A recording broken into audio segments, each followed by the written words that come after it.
Katika operesheni hiyo tulifanikiwa kukamata pipi, chocolate, biskuti, ubani, korosho na shisha zenye majina ya Elf Bar na Fresh ambazo ndani yake zilikuwa na dawa za kulevya aina ya cocaine, bangi na LSD.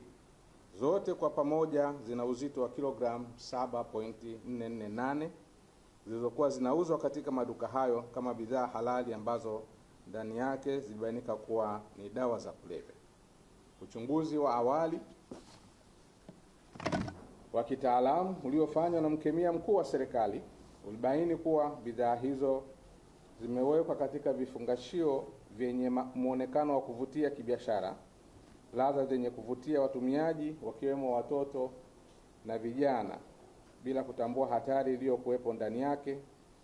Ladha hizo ni kama grape ice, mango ice, bubble jam, watermelon ice, strawberry ice, peach ice na strawberry kiwi na kadhalika. Dawa hizo za kulevya zinaingizwa nchini na raia wa Romania aitwaye Alexandru Rizescu mwenye umri wa miaka 23, mkazi wa Mbweni kupitia Zebra Retail Investment, na anazisambaza bidhaa hizo ndani ya nchi na nchi za nje kama Kenya, Uganda, Zambia, Rwanda, Burundi.